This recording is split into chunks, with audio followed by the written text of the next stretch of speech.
विनीत जी, मेरी आवाज आ रही है? जी आपकी आवाज आ रही है। ओम नमः सिद्धेभ्य। सभी को सादर जय जिनेन्द्र। जैसा कि आप सभी को ज्ञात ही है कि आज 16 करण भावना पर ई संगोष्ठी का शुभारंभ किया जा रहा है। अब आप सोचेंगे कि अब पर्यूषण पर्व के बाद, दशेक्षण पर्व के बाद इस गोष्ठी की क्या जरूरत है। ट्रस्ट के माध्यम से विगत कई महीनों से निरंतर अनेक गोष्ठियां का प्रसारण किया जा रहा है। इसी क्रम में आदरणीय अजय जी भाई साहब, जी हाँ अलवर वाले, उनका विचार हुआ कि क्यों ना 16 करण भावनाओं पर गोष्ठी की जाए और जिसमें सभी महिलाओं की ही प्रस्तुति दी जाए, ऐसा उनका विचार बना।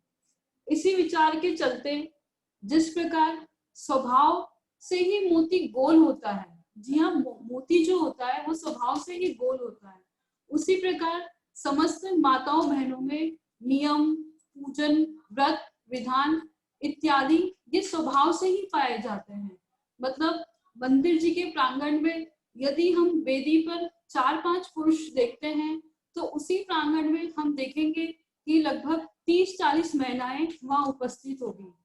अर्थात स्वभाव से ही उनका यह नेचर होता है कि वे नियम, व्रत आदि का पालन करती है।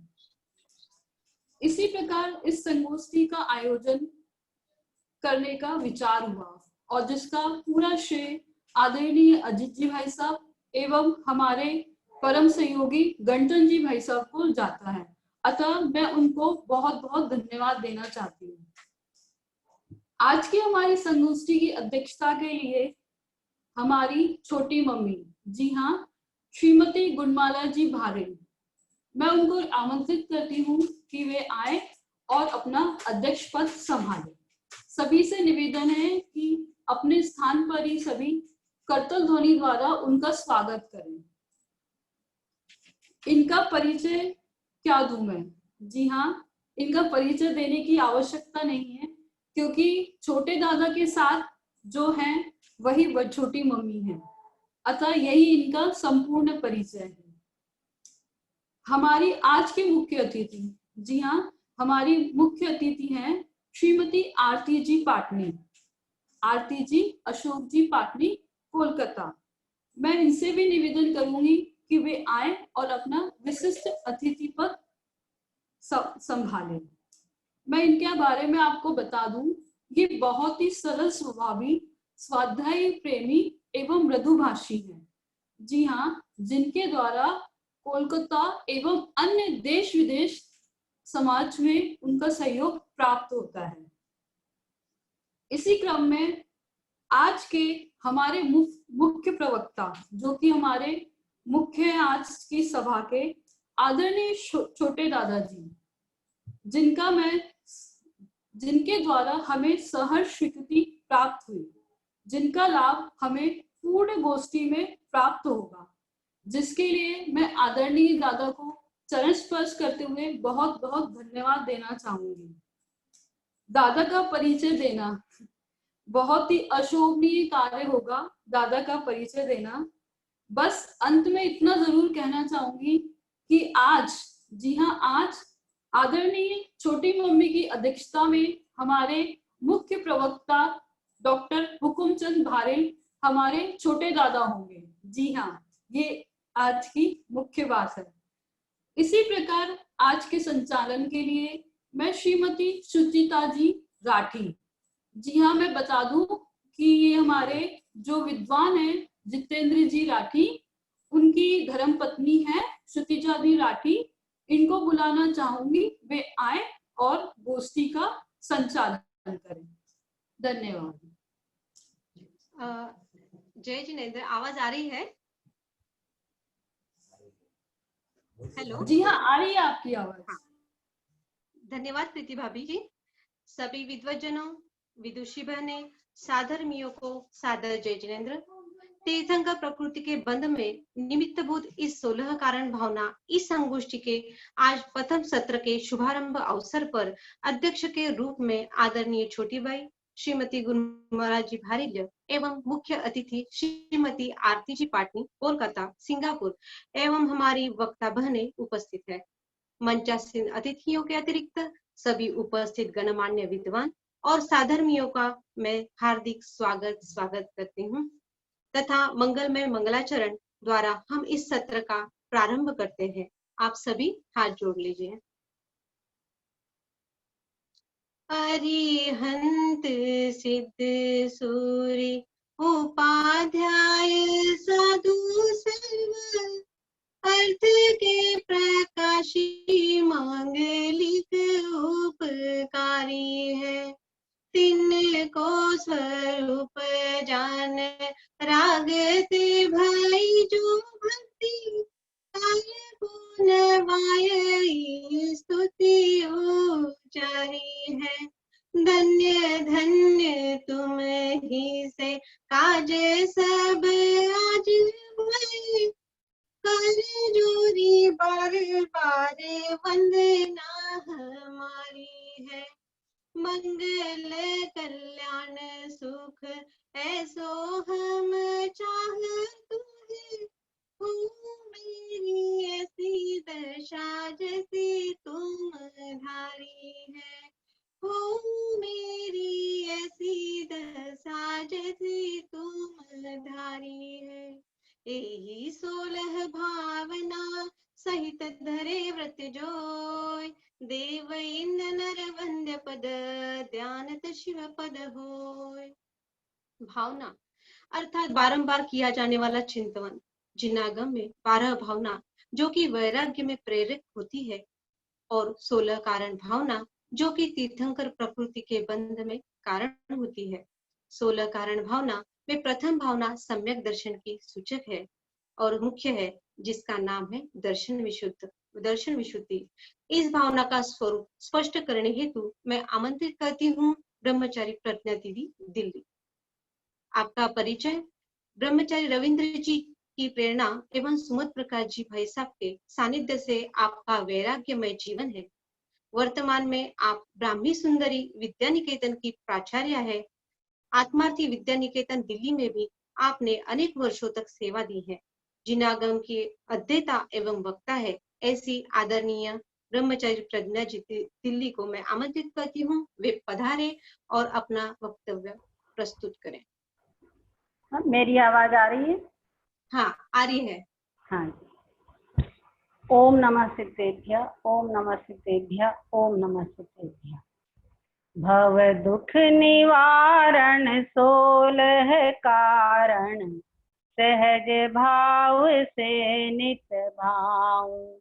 आनंदित हो उत्साहित हो रत्नात्रय पथ पर मैं धाऊं। जिन भाई भावना मंगल में उनने तीर्थंकर पद पाया। मैं पूजूं धरी बहुमान हृदय में धर्म तीर्थ शुभ प्रगटाया। धर्म तीर्थ शुभ प्रगटाया। आज अत्यंत हर्ष का विषय है कि 16 कारण गोष्ठी का आयोजन पंडित श्री अजित जी अलवर जी के द्वारा किया गया है। ये वास्तव में अनेक आध्यात्मिक और अन्य विषयों पर तो बहुत गोष्ठियां होती हैं, परंतु 16 कारण एक विषय ऐसा है जिस पर गोष्ठियां तो छोड़ो, प्रवचन भी बहुत कम होते हैं समाज में। 16 कारण पर्व वर्ष में 3-3 बार आते हैं, लेकिन शायद ही किसी सभा में इन 16 कारण भावनाओं पर प्रवचन होते हैं। इसलिए बहुत अच्छा विषय है ये 16 कारण भावना। 16 कारण भावना का समाज को परिचय भी कम है, मतलब बहुत कम लोगों को पता होगा कि तीर्थंकर ये 16 कारण भावना तीर्थंकर प्रकृति के बंध का कारण है।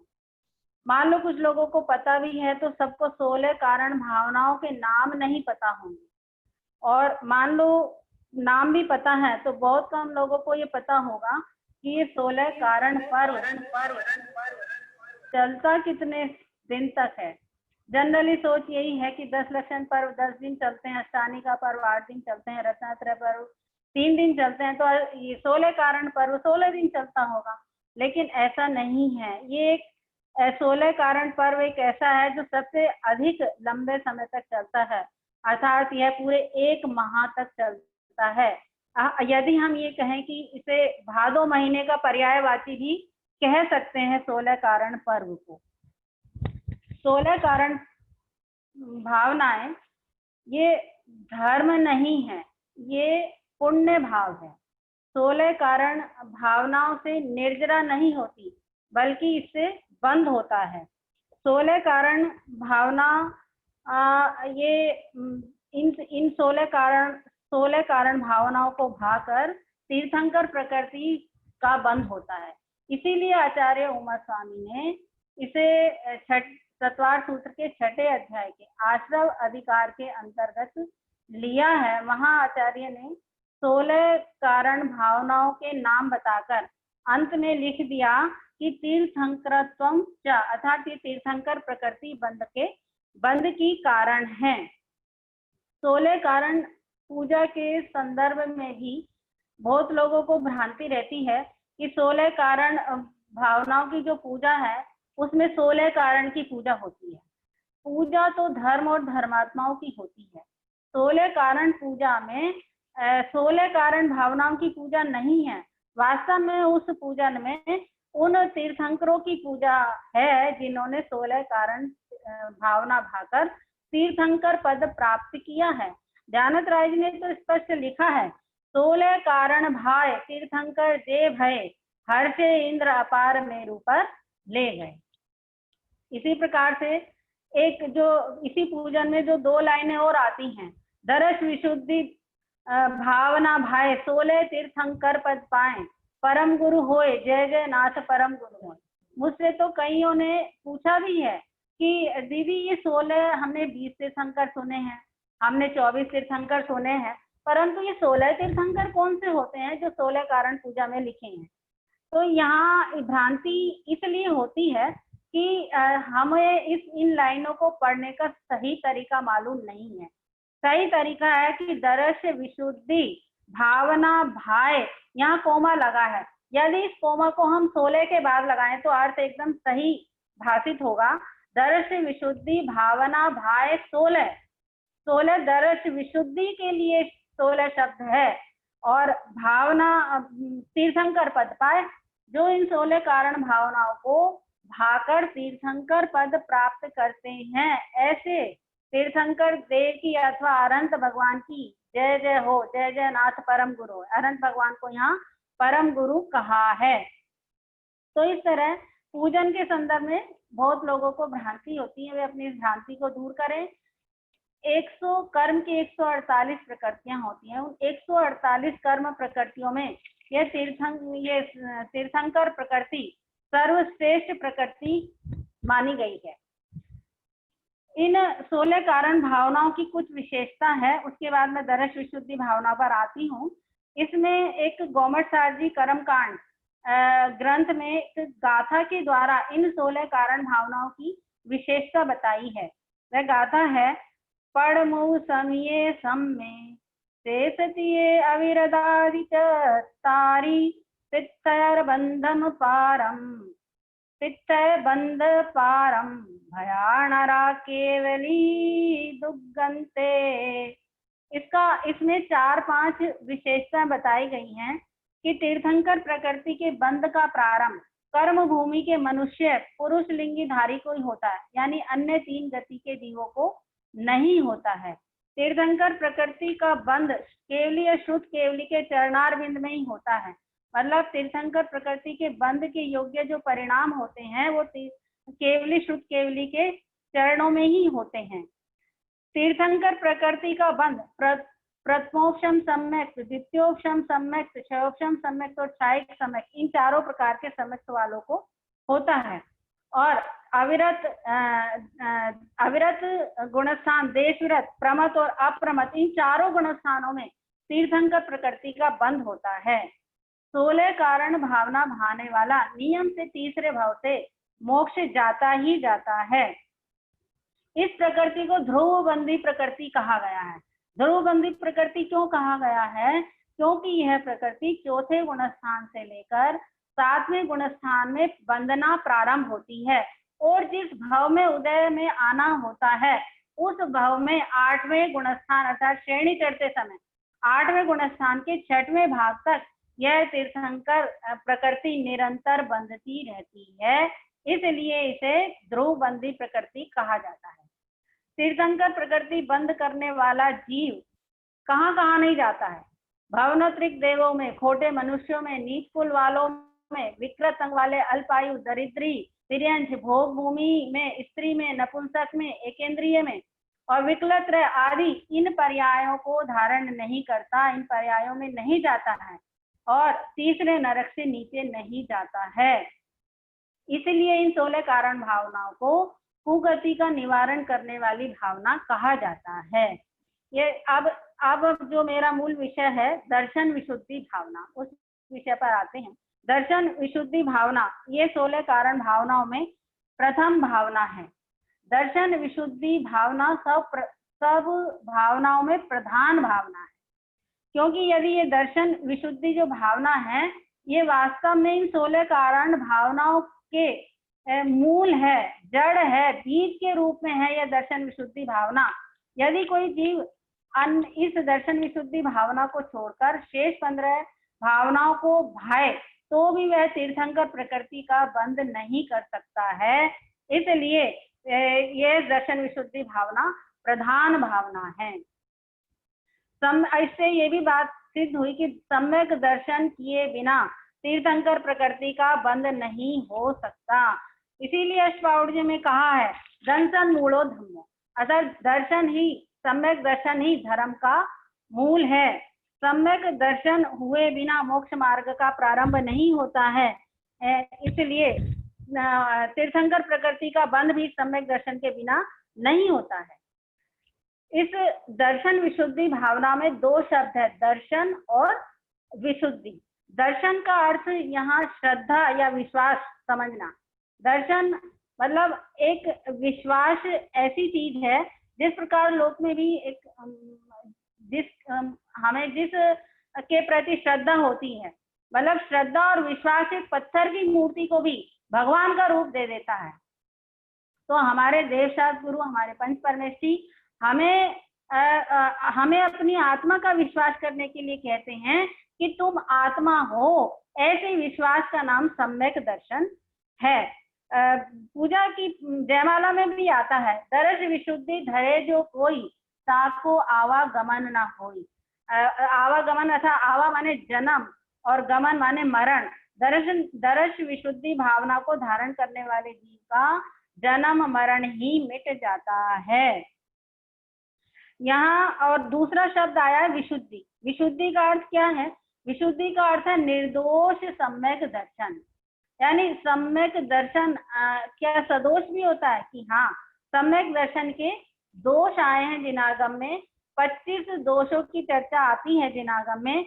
जो सम्यक दर्शन 25 दोषों से रहित होता है वह निर्दोष सम्यक दर्शन है और वही निर्दोष सम्यक दर्शन दर्शन विशुद्धि भावना कहलाता है। ये कौन से वे दोष हैं? 25 दोष। जो सम्यक दर्शन के दोष कौन से हैं कि 8 शंकादि दोष, 8 मद, 6 अनायतन और 3 मूर्ता। कोई ये कहे कि हम दोषों की चर्चा क्यों करें, हमें तो गुणों की चर्चा करनी चाहिए। दोषों को तो हमें जब ग्रहण करना ही नहीं, छोड़ना है, तो इन दोषों की चर्चा क्यों करें। तो छेड़ाला जी में आया है, वो ऊपर की 3 पंक्तियां मैं इसलिए नहीं सुना रही, समय कम है, कि उसमें तो 25 दोषों के जो मैंने अभी नाम बताए वही आए हैं, लेकिन उसमें अंतिम पंक्ति आई है, बिन जाने से दोष गुणन को कैसे तजिए गही। जिनका हमें त्याग करना है, हमें उनका भी स्वरूप जानना होगा और जिन्हें हमें ग्रहण करना है उनका भी स्वरूप जानना होगा। जब हमें स्वरूप नहीं पता होगा, उससे हमें हानियां नहीं पता होगी, तो हम उनको कैसे छोड़ सकते हैं। इसलिए हमें यहाँ दोषों को भी समझना है। इन 25 दोषों की चर्चा से पहले एक और बात मैं कहना चाहूंगी कि हमने तो ये सुना है कि सम्यक दर्शन तो बंध से छुड़ाने वाला है। और आप कह रहे हो कि ये दर्शन विशुद्धि भावना तीर्थंकर प्रकृति बंध का कारण है, तो हमें ये बात समझनी पड़ेगी कि दर्शन विशुद्धि भावना वो बंध का कारण नहीं है, अर्थात सम्यक दर्शन वो बंध का कारण नहीं है। सम्यक दर्शन तो बंध से छुड़ाने वाला ही है। तो इस सम्यक दर्शन के साथ रहने वाला जो राग भाव है वो वास्तव में बंध का कारण है। सम्यक दृष्टि जीव के जिनोपदिष्ट निर्ग्रंथ मार्ग में जो दर्शन संबंधी धर्मानुराग होता है वो दर्शन, वह दर्शन विशुद्धि भावना है। सम्यक दर्शन की भूमिका में एक विशेष प्रकार की विशुद्धि होती है, वही तीर्थंकर प्रकृति बंध का कारण होती है। तो वह विशुद्धि शंकादि 25 दोषों से के दूर हो जाने से होती है। तो अब हम उन दोषों को जानेंगे कि वे 25 दोष कौन से हैं। देखो, बात तो दोष की है, लेकिन हम गुणों की मुख्यता से चर्चा करेंगे, क्योंकि जो शंकादि 8 दोष हैं वे इन 8 गुणों के विपरीत दोष कहलाते हैं। तो हम गुणों की मुख्यता से देखेंगे। पहला है पहला 8 शंकादि दोषों में पहला शंका दोष है, लेकिन हम निशंकित अंग की तरफ से चर्चा करेंगे। निशंकित अंग, निशंकित का अर्थ है शंका नहीं करना। किसमें शंका नहीं करना? जिन वचन में शंका न था, अर्थात जिनेंद्र भगवान के द्वारा कहे हुए तत्वों में संदेह या संशय नहीं करना ही निशंकित अंग है। शावकाचार्य जी ने समंत भद्राचार्य ने 8 अंगों के 8 श्लोक कहे हैं। इसमें निशंकित अंग का श्लोक कहा है, इद में वेदृशम चैवम तत्वम नान्य चान्यथा इत्य कंपाय सांभोव सन्मार्गे संचारुचि। अर्थात तत्वभूत आप्त आगम और गुरु का जो लक्षण बताया है वह इसी प्रकार है, अन्य प्रकार नहीं। ऐसा तलवार की धार के पानी की तरह सन्मार्ग में संशय रहित अकंप रुचि अर्थात श्रद्धान होना ही निशंकित अंग है। शंका का एक अर्थ भय भी होता है। अगर सम्यक दृष्टि 7 प्रकार के भयों से रहित होता है, क्योंकि जिसने निज का और पर का स्वरूप भली भांति समझ लिया है उसे 7 प्रकार के भय नहीं होते हैं। 7 प्रकार के भय कौन से हैं? इस लोक का भय, परलोक का भय, मरण भय, वेदना भय, अंधक्षा भय, अगुप्ती भय, अकस्मात भय है। इस तरह से ये 7 प्रकार के भय हैं। मतलब इस लोक के भय में इस लोक में क्या होगा, कुटुंब परिग्रह इन सब का क्या होगा, मेरा ये सब बिगड़ ना जाए, इस तरह का जो भय बना रहता है वह इस लोक का भय है। परलोक में मैं कहाँ जाऊंगा, किस गति में जाऊंगा, किस क्षेत्र में जाऊंगा, कहाँ जन्म लूंगा, ऐसे परलोक का भय है। मैं मरण भय, मैं मर जाऊंगा, मेरे मरने पर बहुत कष्ट होता है, ऐसा भय ये मरण भय है। रोगों का भय, रोगों में बहुत रोग आदि होने पर बहुत कष्ट होता है ना, ये वेदना भय। अपना कोई रक्षक नहीं है ऐसा जानकर डरना, भयभीत रहना, ये अंधक्षा भय है। अपनी वस्तु के चोरी चले जाने का डर होना या अपनी गुप्त बात का पता ना लग जाए अथवा गुप्त स्थान का पता ना लग जाए, अगुप्ती भय है। और अचानक कुछ हो ना जाए, दुख न उत्पन्न हो जाए, ऐसे भय का नाम अकस्मात भय है। सम्यक दृष्टि इन 7 प्रकार के भयों से रहित होता है। और भयभीत होना ये दोष है। देवशास्त्र गुरु में शंका करना ये दोष है। दूसरा अंग है निकांक्षित अंग। विषयों की व विषयों के साधनों की अभिलाषा को आकांक्षा कहते हैं या वांछा कहते हैं। सम्यक दृष्टि को विषयों की अभिलाषा नहीं होती, विषयों के साधनों की अभिलाषा नहीं होती है। इसमें श्लोक आया है, कर्म परवशे शांते दुखैरंतिरतोदय पाप बीजे सुखे नास्था श्रद्धा ना कांचना स्मृता। अर्थात ये जो इंद्रिय जनित सुख हैं वे कैसे हैं, उनकी क्वालिटी बताई है इस श्लोक में।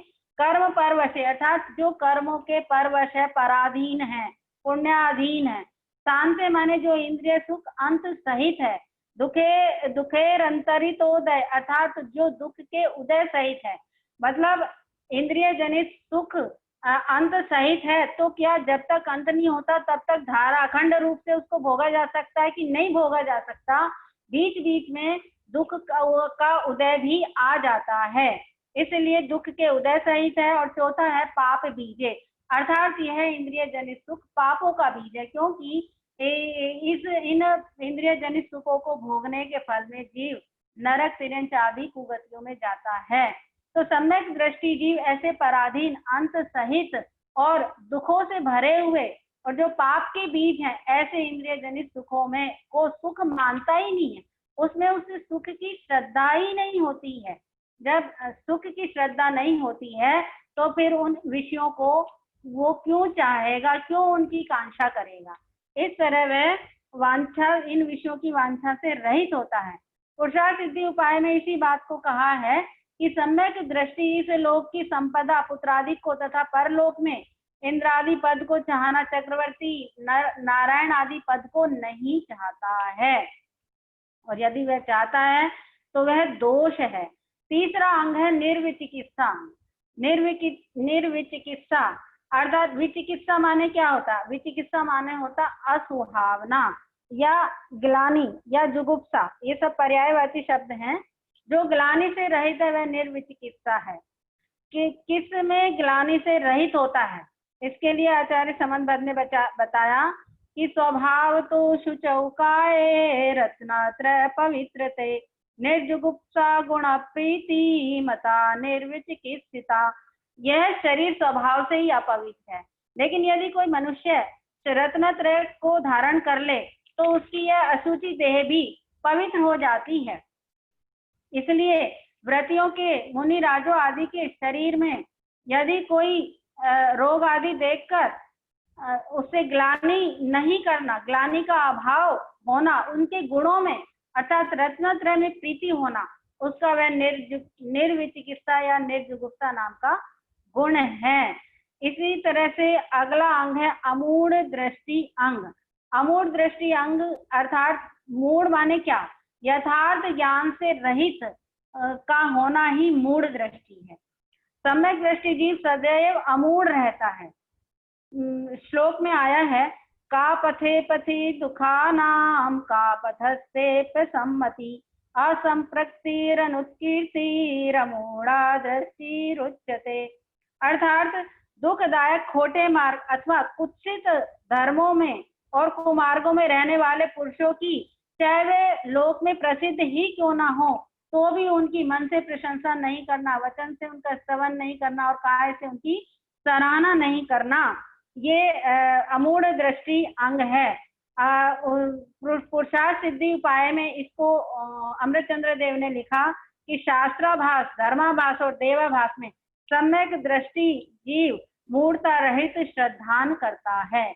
अगला अंग है उपगुहन अंग। उपगुहन का दूसरा नाम उपब्रहण भी है। उपगुहन का अर्थ होता है कि छिपाना, अपने गुणों को छिपाना और दूसरे के दोषों को छिपाना। श्लोक आया है स्वयं शुद्धस्य मार्गस्य बाला शक्त जनाश्रयाम वाच्यताम यत् प्रमार्जन्ति तद्वनन्त्य उपगुहनम। अर्थात जिनेन्द्र भगवान के द्वारा कहा हुआ रत्नत्रय मार्ग स्वयं तो शुद्ध ही है। इस मार्ग में किसी अज्ञानी या असक्त जीव से यदि कोई दोष हो जाए, कोई निंदता प्रकट हुई हो, तो उसे युक्ति द्वारा दूर कर देना, ये उपगुहन नाम का अंग है। और दूसरा नाम आया था उपब्रहण। पुरुषार्थ सिद्धि उपाय में उपब्रहण की मुख्यता से बताया है। उपब्रहण का अर्थ होता है बढ़ाना। अर्थात क्या बढ़ाना? कि अपने धर्म को बढ़ाना, मार्दव, क्षमा, संतोष आदि भावनाओं से अपने आत्मा के धर्म की वृद्धि करना, वह उपब्रहण नाम का अंग है। छठा अंग है स्थितिकरण अंग। स्थितिकरण अंग के संदर्भ में कहा है आचार्य श्री ने, दर्शनाचरणाद्वापि चलिताम धर्म वत्सलै प्रत्यवस्थापनम प्राज्ञे स्थितिकरण मुच्यते। सम्यक दर्शन और सम्यक चार्य से चलायमान होने पर धर्म वत्सल विद्वान उसे सच्चे श्रद्धान व आचरण में स्थापित करते हैं। यही उनका स्थितिकरण अंग है। धर्म भ्रष्टता किन कारणों से होती है? कि काम क्रोध आदि के वशीभूत होने पर होती है। इसलिए इनके निमित्त से अपने परिणाम भ्रष्ट हो या अन्य जीव के परिणाम भ्रष्ट हो तो उन्हें जैसे भी बने धर्म में दृढ़ करना ही स्थितिकरण अंग है। 7वां अंग है वात्सल्य अंग। धर्मी सो गो वत्स प्रीति सम। डालाजी में आया है कि गाय अपने बछड़े को कैसा निरपेक्ष प्रेम करती है, वह यह आशा नहीं करती है कि यह बुढ़ापे का सहारा बनेगा, बस वह तो उससे प्रीति करती है। सम्यक दृष्टि जीव भी प्रीति करता है। श्लोक के माध्यम से देखते हैं। स्वयुत्थान प्रति सद्भाव सनाथापैत चैतवा प्रतिपत्तिर्यथा योग्यम वात्सल्यमभिलप्यते। अर्थात रत्न रूप धर्म को धारण करने वालों का जो यूथ माने समूह, वह धर्मात्माओं का अपना समूह है, उसे अपनापन लगता है उसमें।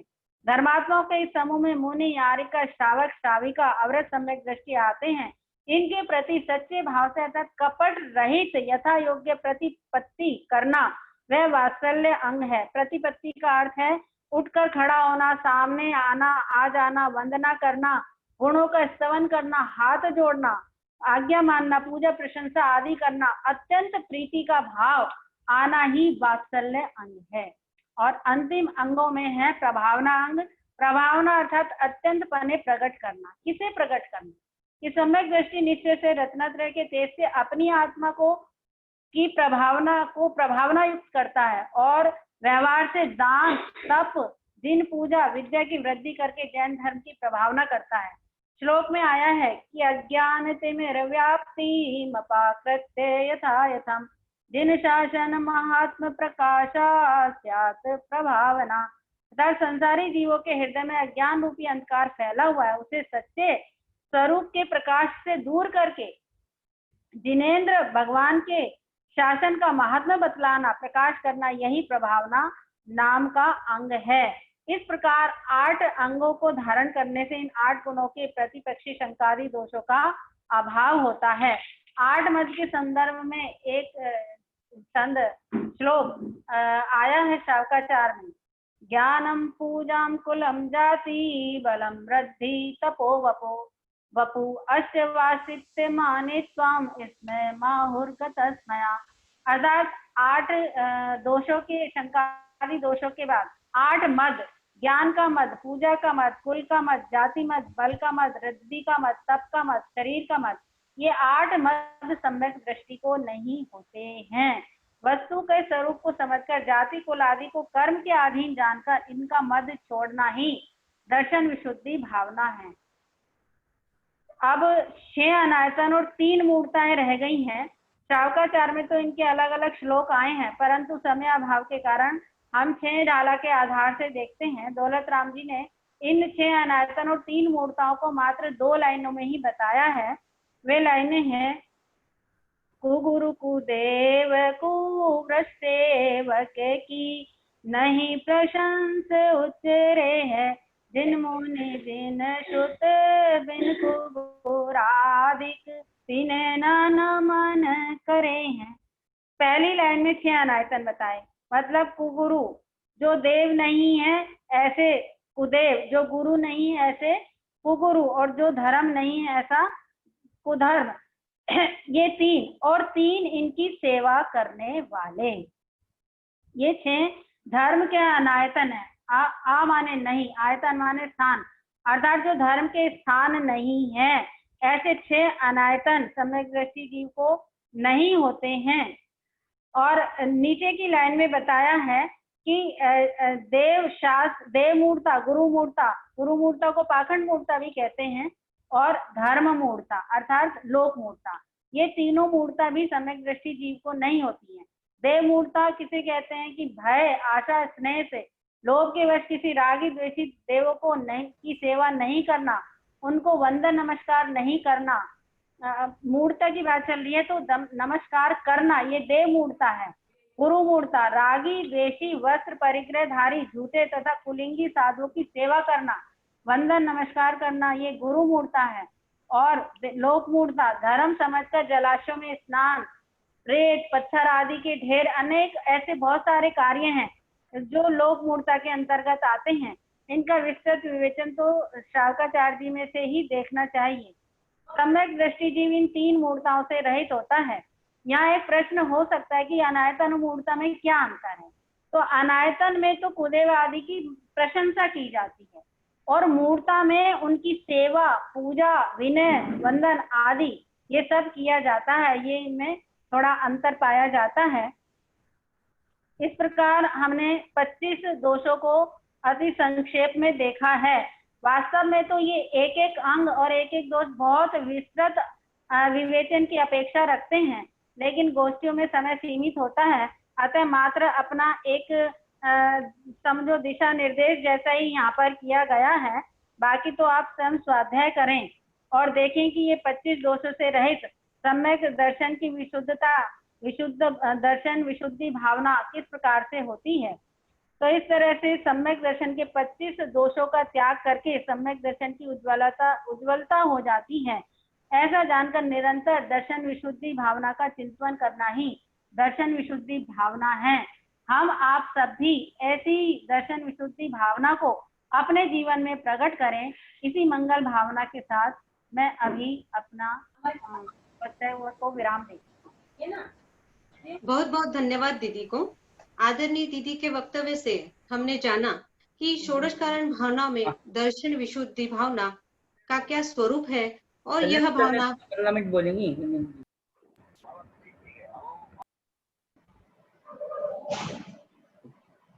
और यह भावना कितनी प्रमुख है। हमारे बीच में आदरणीय छोटे दादाजी के हमारे मुख्य वक्ता है, वे उपस्थित है। हम उनका भी स्वागत करते हैं और साथ ही देवलाली से अभय जी भाई साहब, भाभी जी, अजीत जी बड़ौदा, राजकुमार जी भाई साहब उदयपुर, पीयूष जी भाई साहब, भाभी जी जयपुर, ये सब हमारे से जुड़े हैं। हम उनका भी हार्दिक स्वागत करते हैं। अभी हम द्वितीय वक्ता को बुलाने से, आमंत्रित करने से पहले अब मैं आमंत्रित करना चाहूंगी हमारी मुख्य अतिथि महोदया श्रीमती आरती जी अशोक जी पाटिल, कोलकाता। वे हमारे साथ सिंगापुर से जुड़ी हुई है। क्योंकि वहाँ का समय यहाँ से 2-2.5 घंटे आगे होने से हम उनका प्रथम मार्गदर्शन सुनेंगे।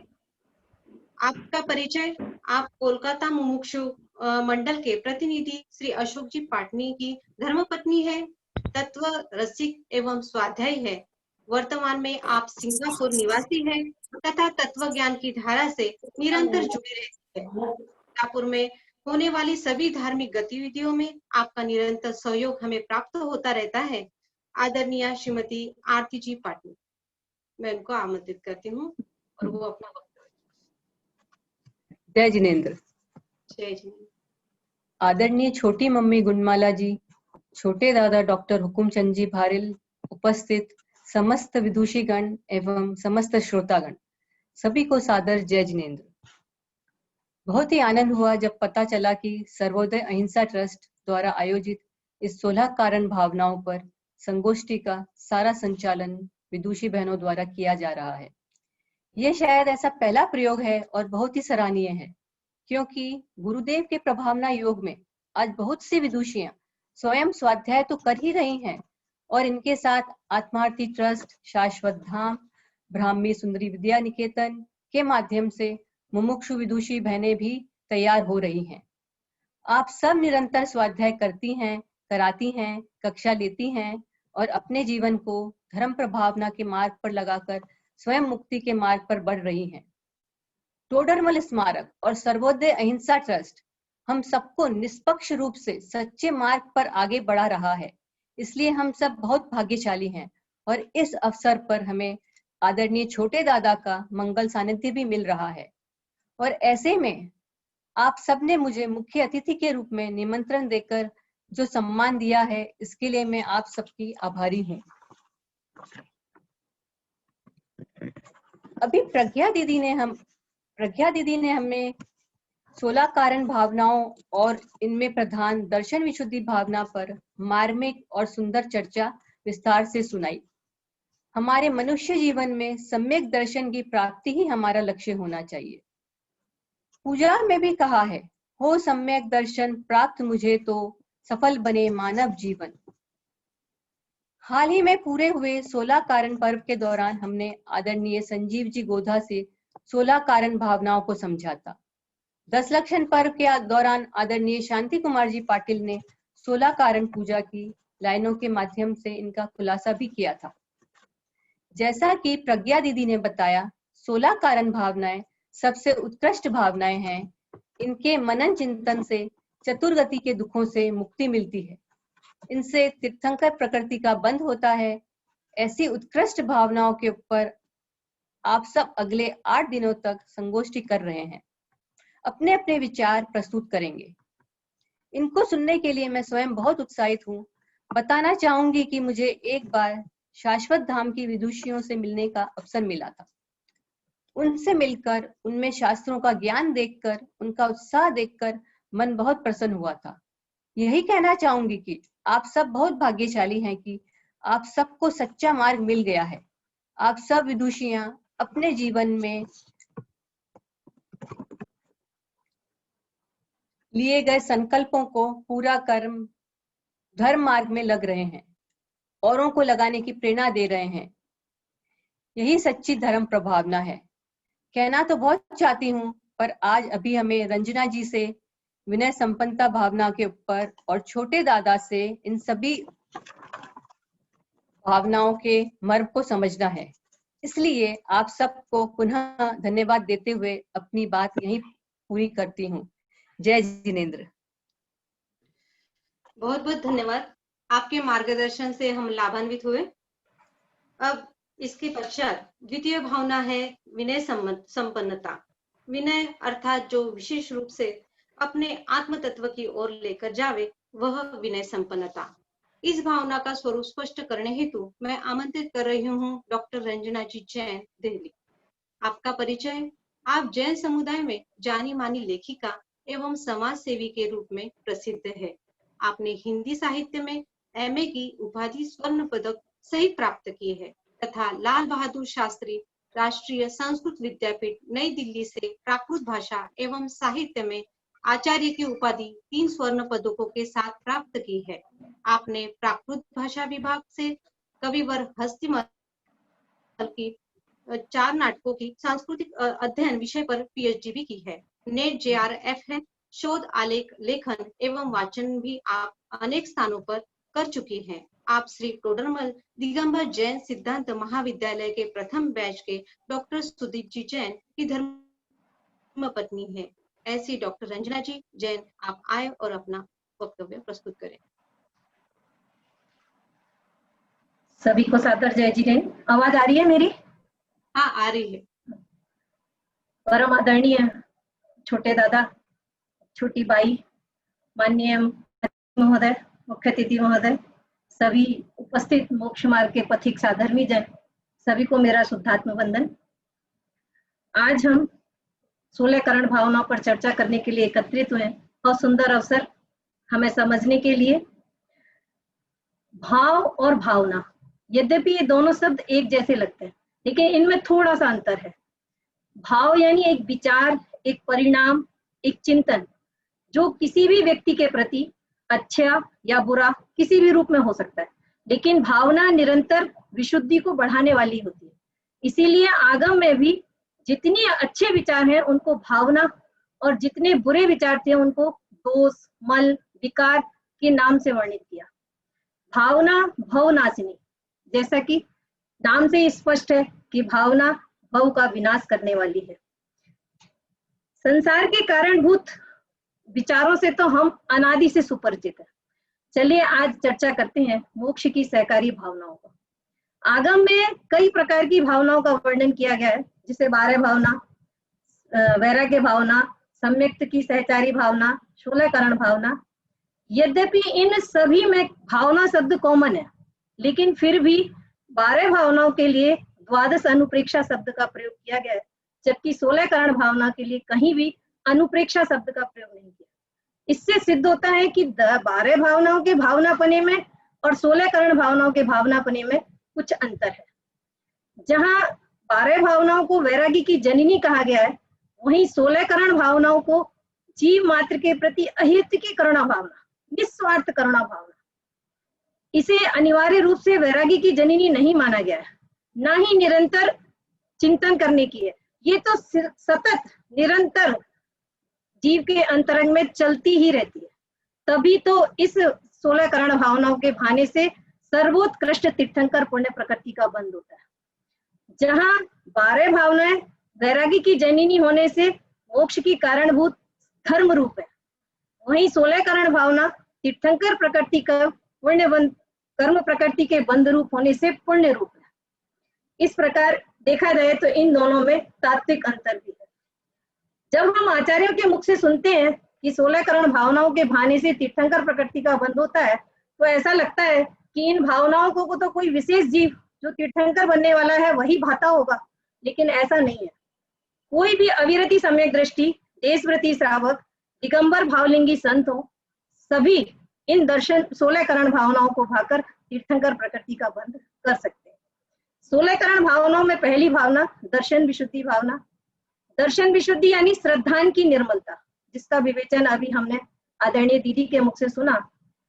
दर्शन विशुद्धि भावना वो भावना है जिस पर शेष 16 करण भावनाओं का वृक्ष पल्लवित और पुष्पित होता है। यदि दर्शन विशुद्धि नहीं तो बाकी सभी भावनाएं शून्य के समान है। इसलिए जीव को सर्वप्रथम सम्यक्त को प्राप्त करने का पुरुषार्थ करना ही चाहिए। क्यों? क्योंकि जिसका श्रद्धान निर्मल होता है उसी के अंदर विनय भी प्रकट होती है। 16 करण भावना की दूसरी भावना विनय संपन्नता, जो मेरा विवेच्य विषय भी है। जैसा कि नाम से ही स्पष्ट है कि जो व्यक्ति सर्व प्रकार की विनय से सुशोभित है, संपन्न है, उसी के जीवन में विनय संपन्नता भावना प्रकट होती है। अब प्रश्न उठता है कि विनय से क्या तात्पर्य, क्या महत्व है इसका, कितने प्रकार की होती है। आज हम इन सभी बिंदुओं पर चर्चा करेंगे। सर्वप्रथम विनय शब्द का शाब्दिक अर्थ। विनय यानी झुकना। मैं शुद्धात्मा हूं और मेरी परिणति मेरे स्वरूप की ओर झुके, यही सच्ची विनय। और इसके साथ बाहर में पंच परमेष्ठी भगवंतों की, ज्ञानियों की, जिनवाणी की आदर, बहुमान, वंदन, नमन, ये सब विनय। जब हम आगम के परिप्रेक्ष्य में देखते हैं तो ज्ञात होता है कि आचार्यों ने विनय का स्वरूप कई प्रकार से प्रतिपादित किया। कहीं कुछ आचार्यों ने पूज्य पुरुषों के आदर को विनय कहा, तो कहीं कुछ आचार्यों ने इसके साथ कषाय की निवृत्ति को भी विनय कहा, और कुछ आचार्यों ने दर्शन, ज्ञान, चारित्र की विशुद्धि के साथ साथ 12 प्रकार के तपों की विशुद्धि को भी विनय कहा। चलिए पहले सुनते हैं आचार्यों के मुख से। सर्वार्थ सिद्धि में आचार्य पूज्य पाद देवनंदी कहते हैं, पूज्येषु आदरो विनय, माने पूज्य पुरुषों के आदर करना यही विनय है। धवलाकार आचार्य वीरसेन स्वामी भी कहते हैं, रत्नात्रय वत्सु नीचेर वृत्तिर विनय, माने रत्नात्रय को धारण करने वाले पूज्य पुरुषों की प्रति नम्र भाव रखना, ये भी विनय। कसाय पहाड़ की टीका में भी विनय को इसी रूप में परिभाषित किया गया कि गुणवृद्ध पुरुषों के प्रति नम्रता रखना, ये भी विनय। लेकिन जब हम आचार्य अकलंक देव को विनय का प्रतिपादित स्वरूप सुनते हैं तो वहां आचार्य भगवान कहते हैं, मोक्ष मार्ग के साधनभूत सम्यक ज्ञान आदिकों तथा उनके साधकों गुरु आदिकों को और कषाय की निवृत्ति को उन्होंने विनय कहा। इनके आदर के साथ साथ कषाय की निवृत्ति को भी विनय कहा। चारित्र सार में भी कषाय की निवृत्ति और इंद्रियों के नियंत्रण को भी विनय कहा। लेकिन कार्तिकेय अनुप्रेक्षा में आचार्य कार्तिकेय स्वामी कहते हैं, दंसणाण चरिते सुविशुद्धो जो हवेदि परिणामो बारस भेदे वितवे सोचिए विनयो हवे तेसिम। अर्थात दर्शन, ज्ञान, चारित्र की विशुद्धि के साथ साथ 12 प्रकार के तपों में होने वाले विशुद्ध परिणामों को भी विनय कहते हैं। इस प्रकार हम कह सकते हैं कि आत्म परिणामों की विशुद्धि ही सच्ची विनय है, और बाहर में वितराग परमात्मा की, ज्ञानियों की जो मोक्ष मार्ग पर निरंतर अग्रसर हैं, उन मुनिराजों की, सम्यक दृष्टि जीवों की आदर, वंदन और 12 प्रकार के तपों की विशुद्धि भी तप विनय है। अब चर्चा विनय के भेद की।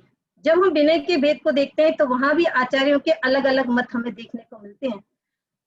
धवलाकार आचार्य वीरसेन स्वामी लिखते हैं कि विनय 3 प्रकार की है। दंसन, दान, चरित्र विनयो, माने दर्शन, ज्ञान और चारित्र।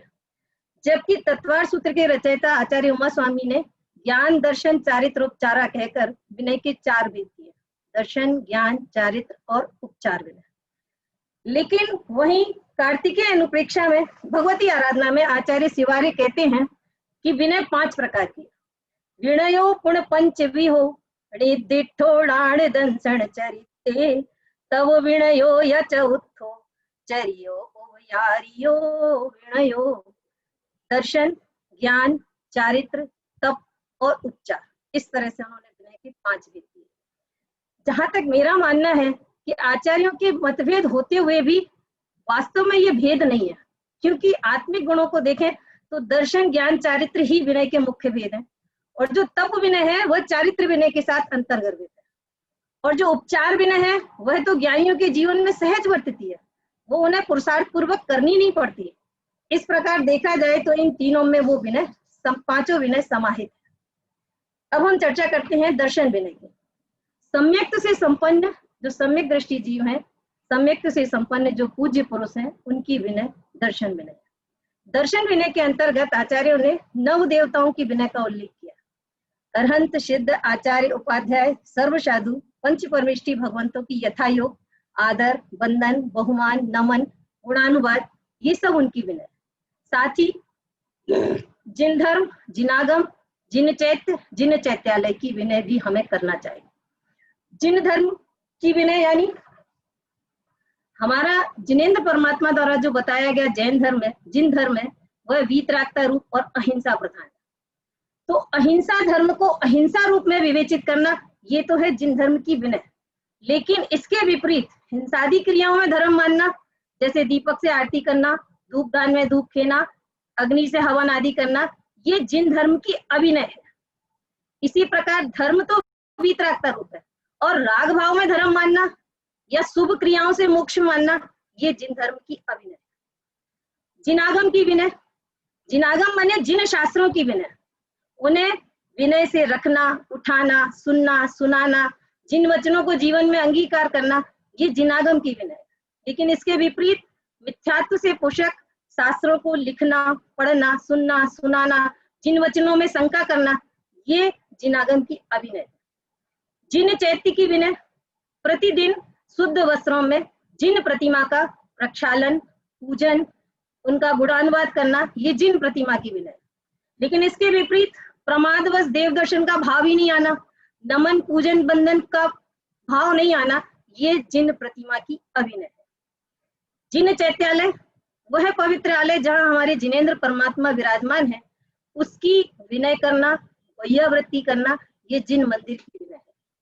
इसके विपरीत अशुद्ध वस्त्रों में मंदिर आना, झूठे मुंह मंदिर आना, मंदिर में बैठकर विषय कषाय की चर्चा करना, मंदिर के परिसर में शादी ब्याह जैसे कार्यक्रम करना, यानी वो सभी कार्य जो जिन मंदिर में नहीं करने चाहिए, और यदि हम करते हैं तो ये जिन मंदिर की अभिनय।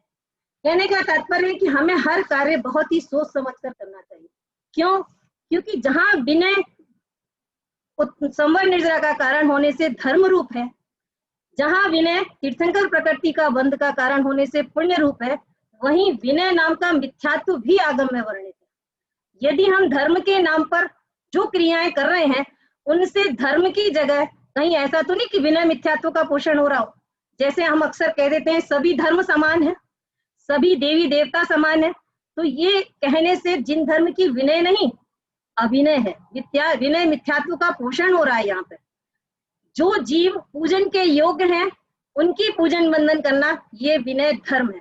लेकिन जो जीव पूजन के योग्य नहीं है और उनकी पूजन वंदना करना, ये अभिनय है, विनय मिथ्यात्व है। दूसरे नंबर पे आती है ज्ञान विनय।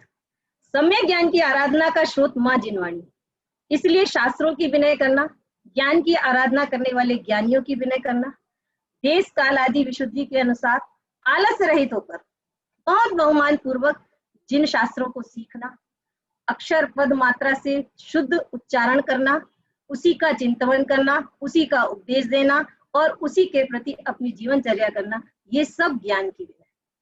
चारित्र की विनय, अपने उपयोग को सम्यक चारित्र में लगाना, ये चारित्र की विनय। सम्यक चारित्र की झलक हमें दिगंबर मुनिराजों में देखने को मिलती है, इसलिए चारित्र के धारी मुनिराजों की विनय करना भी चारित्र विनय। चारित्र के अंग गुप्ती समिति आदि का पालन करना, चारित्र पालन करने में हर्ष मानना, ये भी चारित्र की विनय। अगला नंबर आता है तप की विनय। संयम के परिणामों में निरंतर वृद्धि करना, यथा योग्य आवश्यक क्रियाओं को करना, इच्छाओं पर नियंत्रण रखना, कषाय से निवृत्ति रहना, सम्यक प्रकार से उपसर्ग और परिश्रमों को सहन करना, 12 प्रकार के तपों का निरतिचार पालन करना, ये सब तप विनय। अगला अंतिम आता है उपचार विनय। इसके अंतर्गत हमने कई प्रकार की विनय को समाहित किया है आचार्यों ने। जैसे सेवक राजा के अनुकूल प्रवर्तन करता है, ठीक उसी प्रकार देवशास्त्र गुरु जो हमारे आदर्श हैं, जो पूज्य हैं, उनके बताए मार्ग पर चलकर उनके अनुकूल प्रवर्तन करना। जैसे आचार्य आदि के समक्ष आने पर विनय पूर्वक खड़े हो जाना, वंदन करना, उनके पीछे चलना, उनकी वैयावृत्ति करना, ये सब विनय। लोक जीवन में जो शिष्टाचार निर्दिष्ट है, उन शिष्टाचार का पालन करना, ये भी विनय है। अपने से बड़े पुरुष, माता पिता, धर्म गुरु, शिक्षा गुरु, इनका आदर सत्कार करना, ये भी विनय है। साधर्मियों से हित मित प्रिय वचन बोलना, ये भी विनय है। साधर्मियों से नहीं, दुराचारियों से भी हमेशा अच्छे वचन बोलना, कुवचन नहीं बोलना, ये भी विनय। जीव मात्र के प्रति करुणा का भाव होना, ये भी विनय। निगोदिया जीव से लेकर संगी पंचेंद्रिय जीवों तक किसी भी जीव की विराधना नहीं करना, इनकी रक्षा करना, ये भी विनय। इसके अलावा यहाँ तक कहते हैं कि अन्य धर्मावलंबियों के प्रति भी कभी उनके पूजा स्थलों को, उनके शास्त्रों को निंदा नहीं करना। जैसे यशोधर मुनिराज ने जहाँ एक तरफ उपसर्ग करने वाले बौद्ध धर्मावलंबी राजा श्रेणिक और उपसर्ग दूर करने वाली रानी चेलना, दोनों को समान आशीर्वाद दिया था। तो इस प्रकार हमें अपने जीवन में विनय भाव धारण करना ही चाहिए। 2 मिनट में विनय का महत्व। विनय का महत्व इस जीवन में ही नहीं, मोक्ष मार्ग में भी सर्वोपरि, क्योंकि विनय रहित मनुष्य को तो आचार्यों ने पशु के समान बताया। जो जीव देवशास्त्र गुरु की, धर्म की, धर्मायतनों की विनय नहीं करता, वह निश्चित ही कुगति और कुयोनियों में गमन करता है। मानी जीव हमेशा दुखी रहता है, इस जन्म में ही नहीं, अगले अनंत भवों तक वह दुखी रहता है। आचार्य तो यहाँ तक कहते हैं कि जिस मान कषाय के चलते तुम अकड़ते घूमते हो, एक रंच मात्र भी झुकने को तैयार नहीं होते हो, कल तुम्हें जानवर आदि की ऐसी पर्याय मिलेगी कि जहां गर्दन निरंतर झुकी ही रहेगी। इस मान कषाय के चलते जहां तुम जीवों को दुत्कारते हो, ठोकर मारते हो, कल तुम्हें पाषाण आदि की ऐसी पर्याय मिलेगी कि जहां सभी तुम्हें भी ठोकर मारेंगे। मानी जीव कभी सुखी नहीं होता। ध्यानत राय जी ने तो मान को महाविष कहा। एक बार विष के सेवन से तो जीव बच सकता है, लेकिन महाविष के सेवन से जीव तत्काल मरण को प्राप्त होता है। जैसे पत्थर के ऊपर कितना भी पानी डालो, उसके अंदर एक बूंद भी प्रवेश नहीं करती, ठीक उसी प्रकार मानी जीव के हृदय में भी कभी धर्म की बूंद प्रवेश नहीं करती। ज्ञानी यहाँ तक कहते हैं, अरे भाई, मान करना है तो अपनी प्रभुता पर करो ना, जो त्रिकाल है, शाश्वत है। इस संसार शरीर भोगों पर क्या मान करना, ये तो अध्रुव है, अगले ही पल विनय नष्ट होने वाले हैं। इसलिए विनय को मोक्ष मार्ग की आधारशिला माना गया। जानत राय जी ने तो विनय को मोक्ष मार्ग, मोक्ष सुंदरी की सखी कहा है, शिव वनिता की सखी बखानी। हे आत्मन, विनय उस अमृत के समान है जिसका पान करने पर संसार के दुखों से संतप्त मनुष्यों को शीतलता का अनुभव होता है। विनय उस जहाज के समान है जिस पर बैठकर आप भव समुद्र को पार कर सकते हैं। विनय उस सीढ़ी के समान है जो आपको मोक्ष महल में प्रवेश कराती है। आचार्य शिवार्य ने भगवती आराधना में विनय को विनयो मोक्ष द्वारम, विनय को मोक्ष का द्वार कहा है। मूलाचार में भट्टकेर स्वामी भी यही कहते हैं कि जो जीव 5 प्रकार की विनय को धारण करता है, वह निश्चित ही पंचम गई नायको भड़ियों, पंचम गति का नायक बनता है। इस प्रकार मैं कह सकती हूँ कि यदि हमें सच में संसार से थकान लगी है, हम संसार के दुखों से सच में आकुलित हैं और सच्चा सुख पाना चाहते हैं, तो हमें अपने जीवन में इन सभी विनयों को धारण करना ही चाहिए। सभी जीव अपने जीवन में इस सभी विनयों को धारण कर मोक्ष मार्ग पर अग्रसित हों, इसी भावना के साथ मैं विराम। सभी को सादर जय जिनेन्द्र। बहुत बहुत धन्यवाद डॉक्टर रंजना जी को, जिन्होंने बहुत ही सुंदर एवं सहज रीति से इस विनय संपन्नता भावना को स्पष्ट किया। हमारे बीच में ऋषभ जी भाई साहब छिंदवाड़ा, नीलय जी भाई साहब भाभी जी, अरुण जी मोदी, भाई साहब सागर, गणतंत्र जी, भाई साहब, भाभी जी, आलोक जीजा जी, दीदी कारंजा से उपस्थित है और भी सभी विद्वानों का मैं यहाँ पे स्वागत करती हूँ। अब मैं आमंत्रित करना चाहूंगी एक ऐसे व्यक्तित्व को जो दिन रात हमारे लिए तत्व की प्रेरणा बने रहते हैं, जिनकी लेखनी से जिनागम के अनेक रहस्यों का हमें ज्ञान प्राप्त हुआ है और जो स्वयं ही अपने आप में हम सब के लिए आदर्श है। ऐसे आदरणीय छोटे दादाजी को मैं वंदन और नमन करती हूँ और आज के विशेष उद्बोधन हेतु आमंत्रित करती हूँ आदरणीय छोटे दादाजी।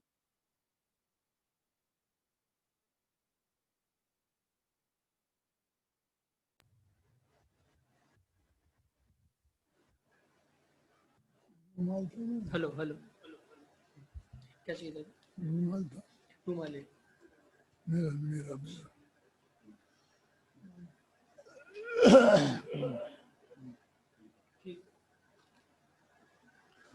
संतप्त मानस शांत हूँ, जिनके गुणों के गान में विवर्धमान महान जिन विचरे हमारे ध्यान में।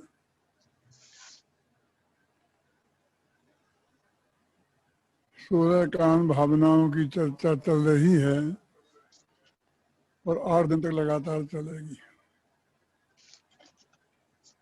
16 कान भावना के बारे में जो भी अभी विचार प्रस्तुत किए गए विदुषियों के द्वारा, वो बहुत ही स्पष्ट और बहुत ही सुंदर थे। प्रज्ञा दीदी ने तो श्रद्धा की बात, सम्यक दर्शन की बात को उनके पूरे 8 अंगों के समंत भद्राचार्य और दौलत राम जी के आधार पर बहुत अच्छी तरह से स्पष्ट किया और सारे विषय को सर्वांग स्पष्ट किया है। और रंजना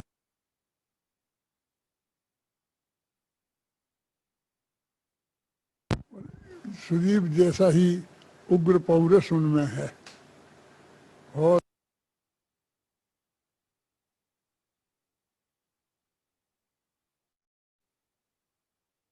इसी तरह मुझे भरोसा है कि आगे के द्वारा जो विषयाँ आएंगी वो बहुत अच्छी तरीके से अपने अपने विषय को प्रस्तुत करेंगी। मुझे जो बातें कहनी हैं वो तो ये है कि 16 कान भावना के संदर्भ में आखिर ये तत्वार्थ सूत्र के 8वें अध्याय में जाकर तीर्थंकर प्रकृति के बंध की चर्चा है। वो बंधाधिकार है, तो बंधाधिकार में जिसकी चर्चा हो और जो बंध का कारण हो उसको इतना सम्मान क्यों, उसकी पूजा क्यों? क्या बंध के कारणों की भी पूजा की जाती है? की जानी चाहिए। इस बात पर हमको गंभीरता से विचार करने की जरूरत है। अभी तक तो इस बात पर ही विचार होता रहा है और हम यही बात प्रस्तुत करते रहे हैं कि धर्म के 10 लक्षण को 10 दिन मिल गए और रत्नत्रय जो धर्म के 10 लक्षण से भी महान धर्म है, जो साक्षात मुक्ति का मार्ग है, सम्यक दर्शन ज्ञान चारित्राणी मोक्ष मार्ग जिसे कहा गया है, उसे 3 दिन में ही निपटा दिया, क्योंकि वो 3 थे। क्या उनकी 3 की गिनती की वजह से उन्हें 3 दिन, इनके 10 की गिनती की वजह से इन्हें 10 दिन धर्म के 10 लक्षणों को, और 16 कान भावना को 16 दिन भी हमें कम पड़े, जो बंध के कारण हैं, जो मुक्ति का कारण भी नहीं है, जो साक्षात रत्नत्रय और धर्म के 10 लक्षण जैसा धर्म भी नहीं है, कर्म बंध का कारण है। पूज्य गुरुदेव श्री तो हमेशा जे भावे तीर्थंकर गोत्र बनाए ते भाव भी बंध का कारण है, ऐसा कह कह के उसे याद करते थे कि वो बंध के कारण को हमने 16 दिन दे करके भी संतोष नहीं हुआ, तो हमने 1 महीना दिया है और अब उस पर भी विचार हो रहा है। लोगों को 1 महीना ही कम पड़ रहा है। आजकल में ही मैंने किसी का व्याख्यान सुना है इसी पर, वो कह रहा था 32 दिन हो जाए तो बढ़िया है, ये दिन भी लगा दो वो भी दिन लगा दो तो 16 के 32 दिन हो जाएंगे दोनों के लिए। तो ये हमारा चिंतन का स्वरूप क्या है? आप समझते तीर्थंकर प्रकृति बहुत बड़ा पुण्य है, वो हमको बन जाएगा, और सब लोग रस ले लेकर के 16 कांड पूजन करते हैं और ऐसा समझते हैं कि जैसे उनको सीधी तीर्थंकर प्रकृति बंधने ही जा रही है। मैं आपको इस बात को ज्ञान कराना चाहता हूँ, इस बात पर आप चिंतन एक दफा गहराई से करें कि हम और आप सब में से किसी को भी शायद बंधने वाली ना हो, संभावना बहुत कम है, अरबों में भी एक की नहीं। क्योंकि आप जानते हैं 10 कोड़ा कोड़ी सागर में का जो अभी काल चल रहा है ना अब सर्पणी, इसमें सिर्फ 24 तीर्थंकर होंगे। 24 व्यक्तियों को तीर्थंकर प्रकृति बंधेगी। 4 कोड़ा कोड़ी सागर का पहला काल, 3 कोड़ा कोड़ी सागर का दूसरा काल, 2 कोड़ा कोड़ी सागर का तीसरा काल, 1 कोड़ा कोड़ी सागर का चौथा काल, 21,000 वर्ष, 42,000 वर्ष कम, और 42,000 वर्ष के 5वें छठ में। ऐसा ये 10 कोड़ा कोड़ी सागर में सिर्फ 24 लोगों को तीर्थंकर प्रकृति बंधेगी। ये बात सही है कि जिनको बंधेगी वो 16 कांड भावना पूर्वक बंधेगी। लेकिन हर एक आदमी समझ रहा हो कि मैंने 16 कांड पूजन क्या की, मैंने 16 कांड भावना क्या भाई, और मुझे तीर्थंकर प्रकृति बंध जाएगी, तो इसकी बिल्कुल पक्की गारंटी नहीं है, बल्कि नहीं बंधने की गारंटी है। क्यों? क्योंकि जो भी अभी तो हो गए थे महावीर तक, अब आएगा 5वां काल, 5वें से फिर 6वां आएगा, फिर 6वां, फिर 5वां, फिर चौथा, फिर जाकर के 24 तीर्थंकर होंगे एक कोड़ा कोड़ी सागर में। तो उनके नामों की घोषणा हमारे आगम में हो गई है। जिनके नाम भी है, समंतभद्र का भी नाम है, उनमें राजा शरणक का भी नाम है। तो अब जब उनकी हो गई तो यहाँ तो अब कोई चांस रहे ही नहीं। जो मैंने आपसे कही कि आपको नहीं बंधने वाली है, मुझे भी, तो आप ये मत घबराना कि आपसे मुझे कोई बैर विरोध है। और जब 16 का तीर्थंकर प्रकृति के बंध का कारण प्रकृति नहीं बंधेगी तो बंध का कारण भी कैसे होगा? तो माने वो सही रूप में हमसे 16 कांड भावना भी नहीं भाई जाएगी, क्योंकि भाई जाएगी तो फिर बंधने चाहिए, नहीं बनती तो फिर तो अन्याय है। ऐसा सिद्ध होता है ना।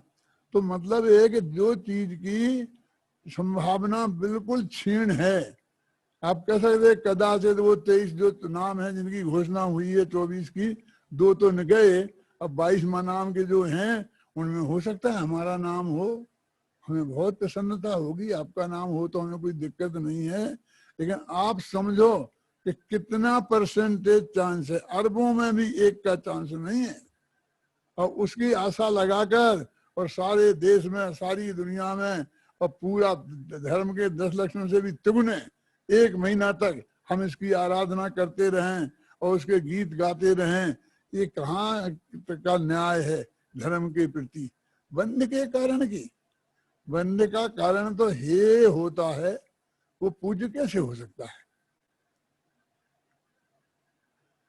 साहब हम क्या करें, हम तो 16 कांड भावनाओं की पूजन करते आए हैं, इतने दिनों से लगातार करते आए हैं, और हमारे बाप दादे भी करते थे और बाप दादों के बाप दादे भी करते थे, कई पीढ़ियों से करते आए हैं।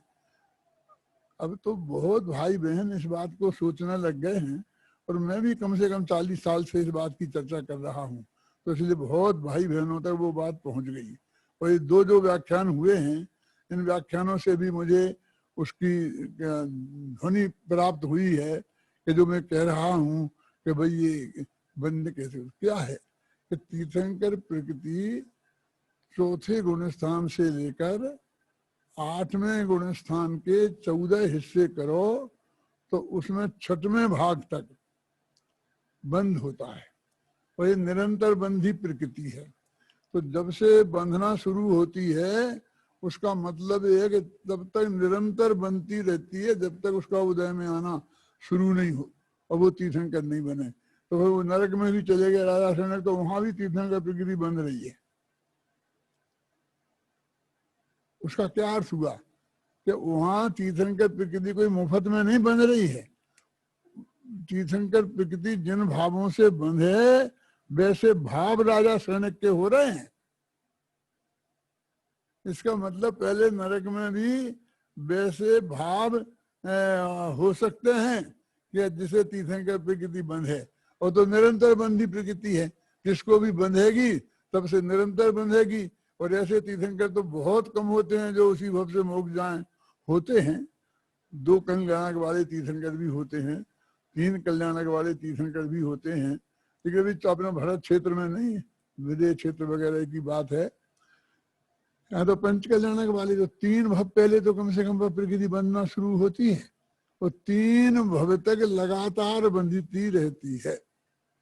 तो ये जो भाव गिनाए हैं अशोक जी, ये जो भाव गिनाए हैं 21 पॉइंट से गिनाए हैं कि 4थे गुण स्थान से लेकर 6वें गुण स्थान तक के 14वें भाग तक, 7वें गुण स्थान के 14वें भाग तक जितने प्रकार के भी शुभ भाव होते हैं उन सब की गिनती कर दी, झगड़ा खत्म। क्योंकि निरंतर बंधना है तो उन्हीं भावों से बंधेगी, तो उन्हें सब गिना दिए बस। वो होंगे और वे भाव पर अकेले उनके ही होंगे ऐसा तो नहीं है। वो तीर्थंकर प्रकृति बनने लायक उनके ना हो, लेकिन उन भावों से और भी बात बनती होंगी, उस टाइप के भाव और लोगों के भी होते होंगे। एक बहन ने कहा था कि यही नहीं है कि तीर्थंकरों की होगी, और भी भावना भा सकते हैं, कर सकते हैं। तो क्या आपको तो इसी व्यामोह में भाना है ना कि हम तीर्थंकर हो जाएंगे, तो उस संभावना को हम गंभीरता से विचार कर लेना चाहिए। हमको मोक्ष जाने की बात को हम छोड़कर और हम तीर्थंकर प्रकृति के प्रति इतने मुग्ध हो गए। तीर्थंकर प्रकृति मुक्ति जाने का कारण है कि नहीं है, लेकिन मुक्ति जाने में देरी का कारण अवश्य है, क्योंकि 3 भव लेना पड़ेंगे। अब यहाँ से फिर चले गए स्वर्ग में, और स्वर्ग में चले गए तो सीधे सर्वासिद्धि चले गए, आदिनाथ चले गए, और सर्वासिद्धि में 33 सागर, और 33 सागर कितना लंबा काल होता है। क्या किसी भी ज्ञानी धर्मात्मा जीव को 33 सागर तक संसार में रहने की भावना हो सकती है, गुंजाइश हो सकती है, ऐसी उसकी तमन्ना हो सकती है कि नहीं मैं तो जाऊंगा, तो ऊपर जाऊंगा, बहुत बढ़िया रहेगा, 33 सागर तक मजा लूटूंगा, ऐसा भाव हो सकता है उसे कि वो तो जल्दी से जल्दी मोक्ष में जाना चाहेगा। अरे भाई साहब, मोक्ष की कीमत पर जा रहे हो। 5 पांडवों में 3 पांडव मोक्ष गए और 2 पांडव सर्वासिद्धि गए, 33 सागर को जाके फंस गए वहां पर। 33 सागर की सजा हो गई। जो आदमी 14वें 6वें 7वें गुणस्थान में था और वो अब 4थे गुणस्थान के लिए हो गया, संबंध दृष्टि 6 नंबर दृष्टि कैद, और 33 सागर तक इससे आगे नहीं बढ़ सकता है। तो 4थे गुणस्थान में ज्यादा सुख है कि 6वें 7वें में? उसे खुशी की बात है कि दुख की बात है कि 33 सागर तक के लिए इतनी उसकी तनुजली हो गई। तीर्थंकर प्रकृति बनी है, अब तीर्थंकर प्रकृति बनने के भाव भी हो रहे हैं, क्योंकि यहाँ से बांधना उनने शुरू कर दी थी। फिर सर्वासिद्धि चले गए तो 33 सागर तक वहां बनती रही निरंतर। फिर मनुष्य भव में आए तो वहां बंधती रही निरंतर, जब तक उदय में नहीं आती तब तक बंधती रहती है एक तरीके से, वो जो भी शास्त्र की मर्यादा है उसके अनुसार। तो मेरे कहने का मतलब है कि इस 16 कांड भावनाओं के प्रति जो हमारे आकर्षण का केंद्र है वो तो तीर्थंकर प्रकृति का लोभ है। और तीर्थंकर प्रकृति के बारे में वास्तविक स्थिति तो ये है कि हमारी संभावनाएं बहुत बहुत दूर तक नहीं है, और उसके लोभ में हमारे भव और बिगड़ रहे हैं। और अभी इन दिनों में करीब एक साल हो गया होगा कम से कम, उसमें अपन निरंतर ये चर्चा कर रहे हैं कि प्रत्येक समय की पर्याय का कौन सी होगी वो नक्की है।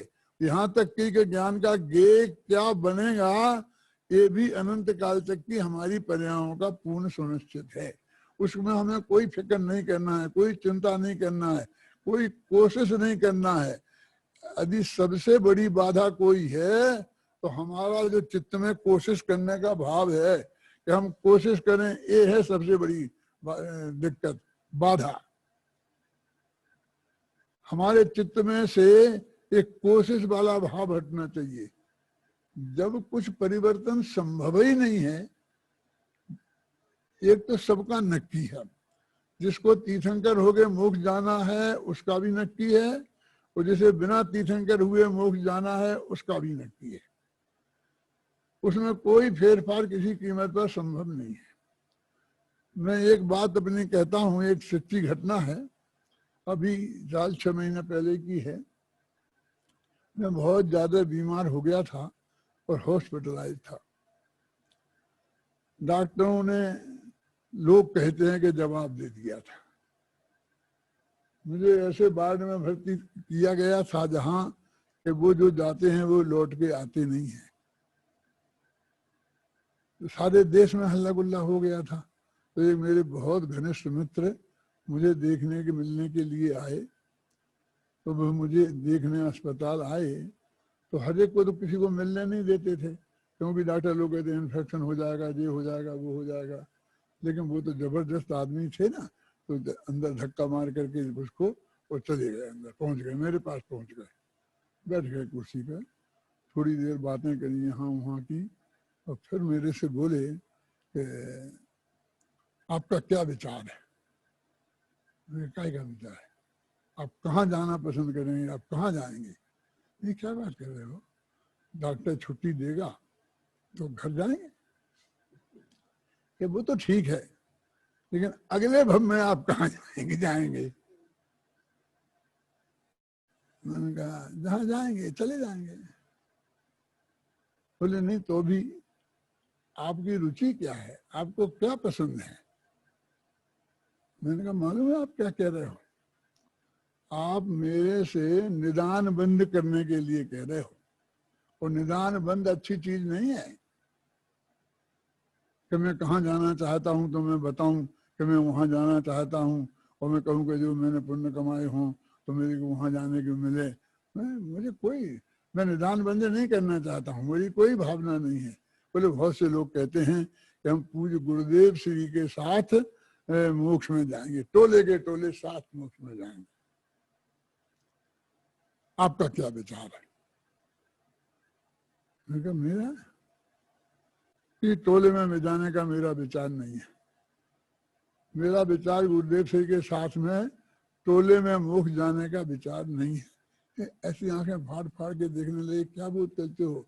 बड़े बड़े पंडित, बड़े बड़े लोग, ज्ञानी जी ऐसा कह रहे हैं कि हम जाएंगे, और आप ये कह रहे हैं कि मुझे नहीं जाना है। क्यों नहीं जाना है? मैंने कहा भाई साहब, पूज्य गुरुदेव श्री बहुत पवित्र भाव वाले जीव हैं,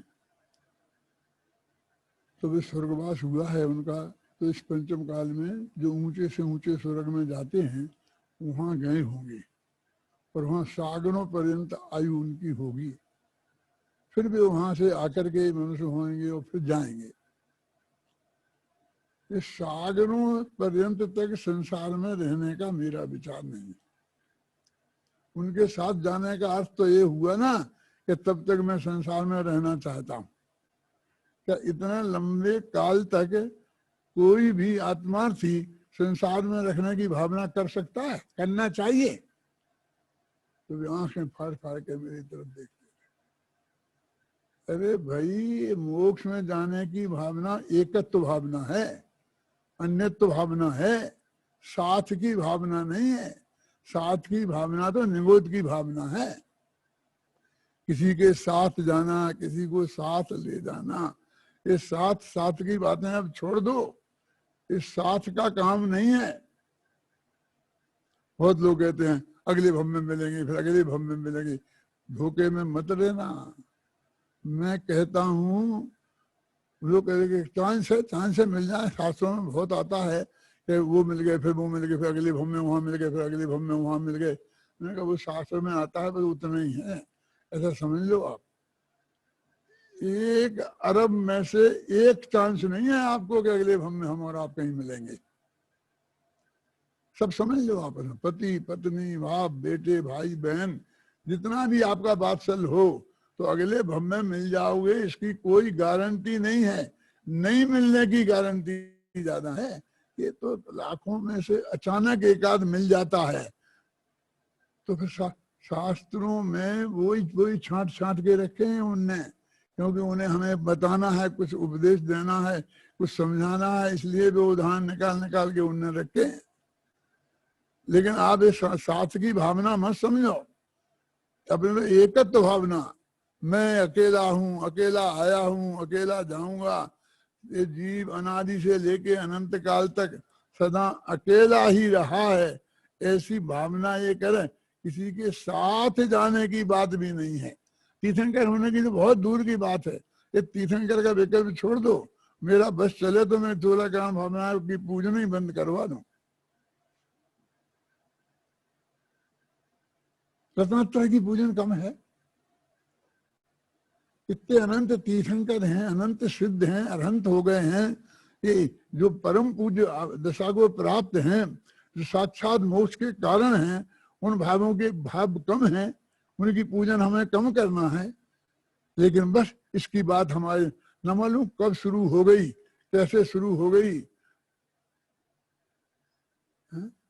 कुछ अंत में पढ़ाते हैं, आज महाविचार लगाते हैं ना, तो उसमें भी वो रत्नात्रय के साथ में और धर्म के साथ में 16 कांड मैंने बनाया छंद वो। तो मैं तो 16 कांड नहीं लिखा, मैं तो उंगली में भी नहीं लिखा।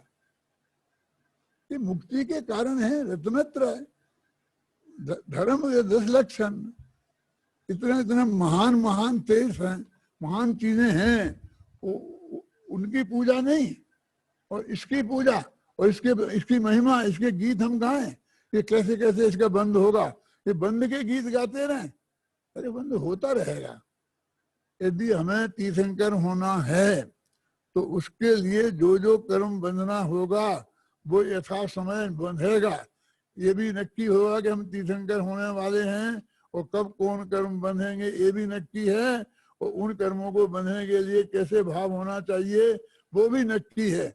अपने उपयोग को रंच मात्र भी उस पर बोझा रखना ये अच्छी बात नहीं है। अब 8 दिन आप लोगों को विचार करना है बहुत गंभीरता से। अब मैंने ये जो बात आपके सामने रखी है और सारी जिनवाणी आपके सामने है ही मौजूद, तो आप उस पर गंभीरता से विचार करना। एक आदमी सोचना। अब बोलने के लिए तो आप सोचेंगे ही, सब बात आप बताएंगे ही, उसका स्वरूप स्पष्ट करेंगे। और जिस तरह विद्वत्ता के साथ में आप लोग अब तो सब डॉक्टर PhD हैं, विद्वान हैं, खूब जैन दर्शन का गहराई से अध्ययन करती हैं। अब पुरुषों में और महिलाओं में कोई अंतर रह नहीं गया है, इसलिए चर्चा तो बहुत ज्यादा होगी और मैं भी सुनूंगा। आप लोगों की चर्चा को मैं ऐसा बैठ के सीधा आपके सामने नहीं सुन पाऊं, तो कभी लेट कर के, घूम कर, चल कर, फिर कर सुनता तो रह सकता हूं ना। तो मैं सुनूंगा कि आप लोग क्या क्या बोलते हैं, क्या क्या बात सामने आती है, आपका दिमाग कहाँ को घूमता है, किस दिशा में जाता है। तो उस बात पर मैं बहुत गंभीरता से विचार करूंगा कि आप सोचो कि बंध के कारण की पूजा की बात हम क्यों करते हैं।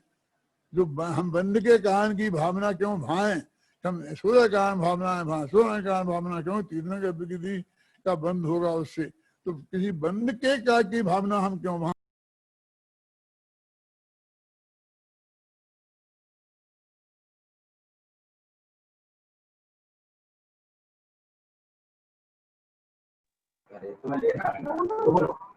नेटवर्क प्रॉब्लम है शायद। हेलो हेलो हाँ हेलो हाँ बोलिए। हाँ जी, आवाज आ रही है? हाँ आ रही है, आवाज आ रही है। हाँ जी। शायद हाँ आज नेटवर्क। के हेलो। हेलो। हाँ हाँ जी। हाँ, आज के इस विदुषियों के द्वारा विदुषियों के लिए की गई 8 दिवसीय 16 कारण गोष्ठी में 16 भावना की इस गोष्ठी में 16 भावनाओं में से प्रारंभ की तो भावनाओं को दर्शन शुद्धि भावना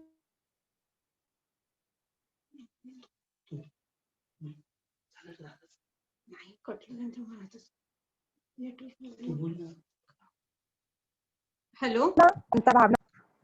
हेलो। हाँ आवाज नहीं आ रही है, आवाज थोड़ी कट कट के आ रही है आपकी। हेलो, अब आ रही है? हेलो। हाँ हाँ आ रही है अभी। अरे अच्छा, चलिए। विशुद्ध हमारे विदुषियों के माध्यम से विदुषियों के लिए की गई 16 कारण 8 दिवसीय गोष्ठी में प्रारंभ की तो भावनाओं का दर्शन विशुद्धि भावना और विषय संपन्नता की भावनाओं के बारे में हमने जाना। इसके साथ साथ अंतरराष्ट्रीय ख्याति प्राप्त हमारे सभी के प्यारे दादा भाटिल के द्वारा भी हमने 16 कारण भावनाओं के बारे में जाना और जाना की भावना हमें निर्वांछित भाव से भानी चाहिए, तभी हम तीर्थंकर नामकरण कर्म का बंद कर सकते हैं। आज की आदरणीय आरती अशोक जी पाटनी को व्याख्यान हम सभी सुन चुके हैं। हेलो भाभी जी। हेलो। हाँ जी। हेलो। अभी दादाजी का व्याख्यान पूरा नहीं हुआ है, उनको शायद नेटवर्क प्रॉब्लम आ रही है। ओके ओके ओके ओके, चलिए। हाँ अभी दादा का वक्तव्य पूरा हो चुका है। दादा लास्ट सेंटेंस बोल रहे थे, बंद हो गया है दादा वास्तव में। हाँ हाँ ठीक ठीक। वास्तव में इसी का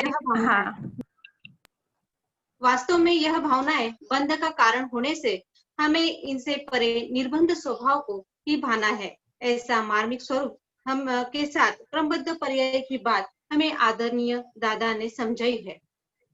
बहुत बहुत धन्यवाद एवं आभार दादाजी को, जिन्होंने अपना समय निकालकर एक नए चिंतन से हम सभी को लाभान्वित किया। बहुत बहुत धन्यवाद देती हूँ और वंदन और नमन करती हूँ। हमारे बीच में आदरणीय शांति जी भाई साहब, भाभी जी, अजीत जी भाई साहब, भाभी जी अलवर, संजय जी भाई साहब जयपुर का भी, और सुनील जी ग्वालियर, इन सबका मैं स्वागत करती हूँ।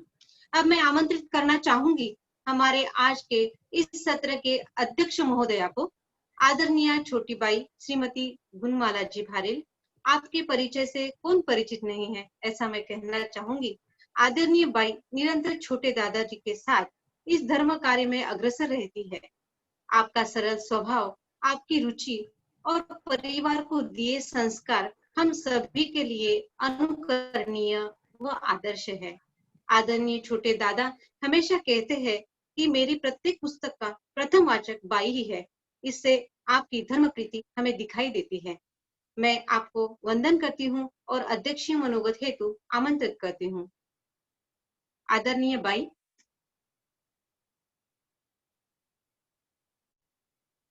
हाँ जी बोलिए भाई। नमः श्री वर्धमानाय निर्धूत कलिलात्मने सालोकानां त्रिलोकानां यद विद्या दर्पणाय थे। आज 16 कारण भावना की चर्चा चल रही है और उसके ऊपर विश्लेषण तो बहुत, दर्शन विशुद्धि भावना के ऊपर, विनय संपन्नता भावना के ऊपर, और दादा ने सारा पूरी भावनाओं के ऊपर सारा का सारा विश्लेषण कर दिया है। तो अब मुझे ज़्यादातर कहने को तो कुछ रहा नहीं है, लेकिन फिर भी मैं बोलती हूँ। 16 ये तो सबको पता है कि ये बंध का कारण है। 16 कारण की पूजा नहीं है, 16 कारण भावना की पूजा नहीं है, 16 कारण की पूजा है। जो परम गुरु जिनको कहते हैं वो परम गुरु कौन है? तीर्थंकर अरहंत देव, उनको परम गुरु कहते हैं। पूजा उनकी है। वो किनकी करना पूजा?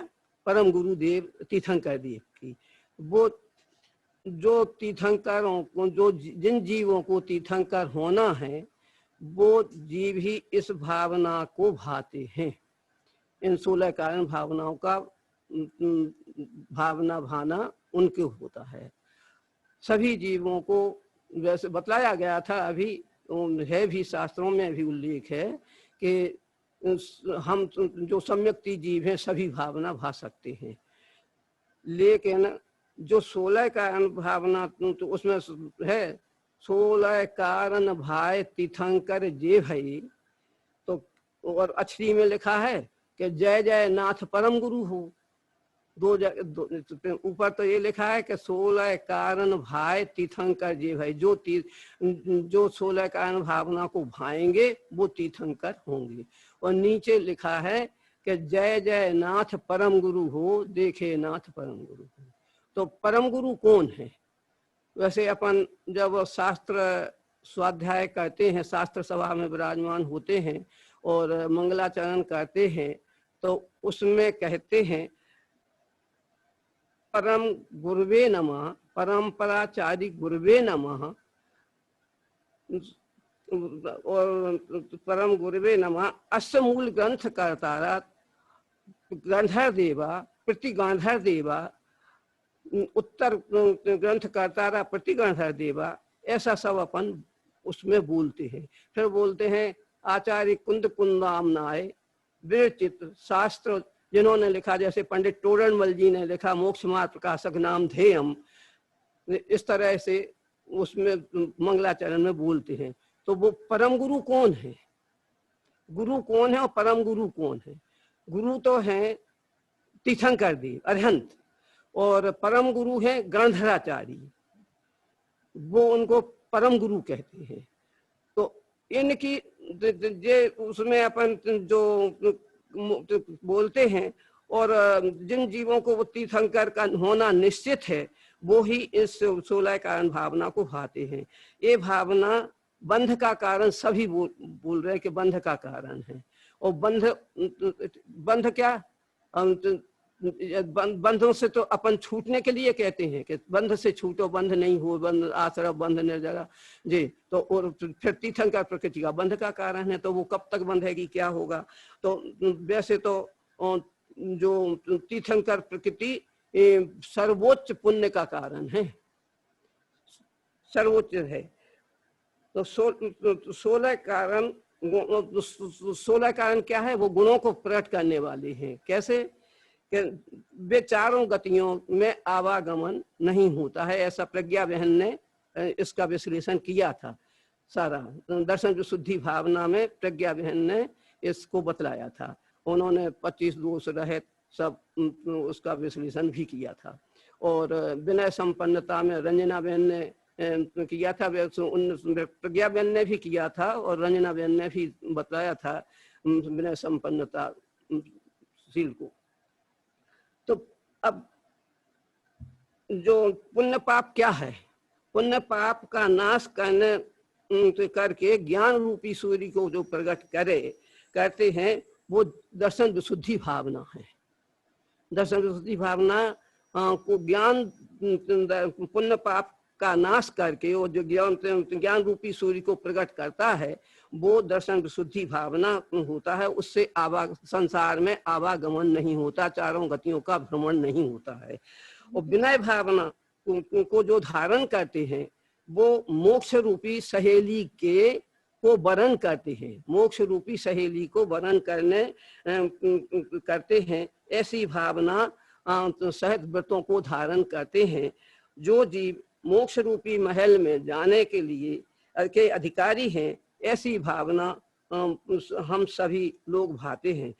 वैसे विनय तो 5 तरह की वैसी बतलाई, और विनय मिथ्यात्व भी है, विनय गुण भी है। उसमें सम्यक ज्ञान जो पूजा है ना, सम्यक दर्शन, सम्यक ज्ञान और सम्यक चारित्र। तो सम्यक ज्ञान की पूजा में तप रीत गह के बहु मौन देके विनय गुण चित लाइए। ये 8 भेद कर्म उच्छेदक ज्ञान दर्पण देखना, इस ज्ञान ही सो भरत श्रीझा और सब पट पेखना। तो विनय तो सब जगह है। रंजना बहन ने बताई थी कि इनकी विनय, गुरु की विनय को, इनकी सबकी विनय, लेकिन हमें सबकी विनय करना चाहिए। थोड़ी उन्होंने ये भी एक बात कही थी कि अपने शास्त्रों की, अपने गुरुओं की विनय तो करना है, लेकिन दूसरे की जो गुरु हैं, धर्म गुरु हैं, धर्म उनका धर्म है, उनकी भी विनय करना है।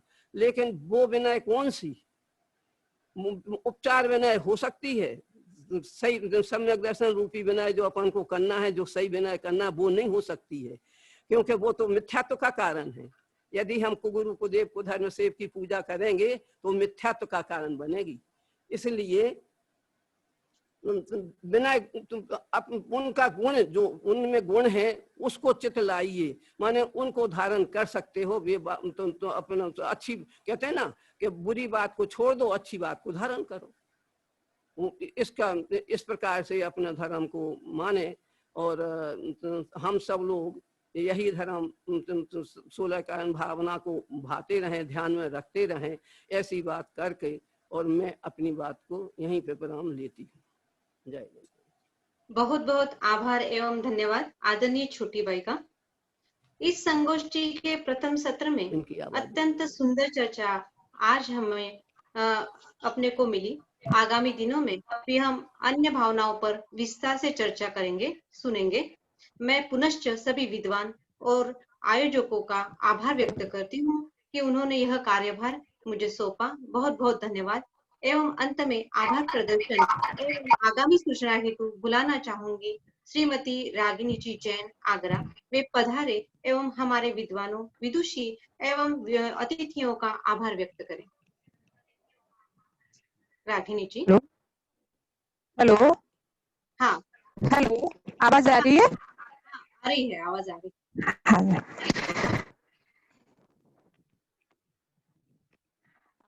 अब मैं आज की गोष्ठी की पूर्णता की ओर आज हम सभी का आभार व्यक्त करती हूँ। हमारी प्यारी, सबसे प्रथम हमारी अध्यक्षता महोदया छोटी मम्मी, हमारी मुख्य अतिथि आरती अशोक जी पाटनी सिंगापुर, और हमारे वक्ता दोनों वक्ता और को आभार व्यक्त करती हूँ, बहुत बहुत धन्यवाद देते हुए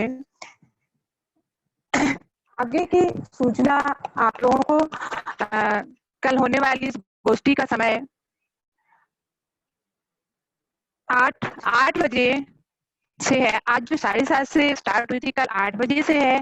और 16 कारण भावनाओं में से आज हमने दो भावनाओं को सुना। आगे की 2 भावनाएं हम कल की गोष्ठी में सुनेंगे, जो 8 बजे से शुरू होने वाली है, कल 8 बजे। और अंत में हम गिनवाणी स्तुति करेंगे। सभी हाथ जोड़ लीजिए। जावाणी के ज्ञान ते सूझे लोकालोक, सोवाणी मस्तक नमो सदा देत हूँ दो। सभी 9 का मन पढ़ेंगे।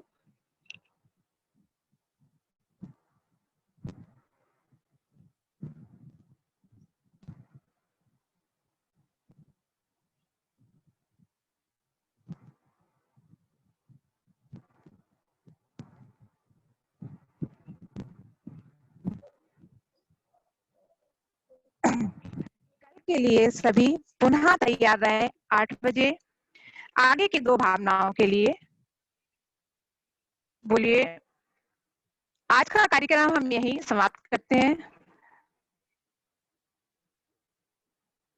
सभी को जय जिनेंद्र।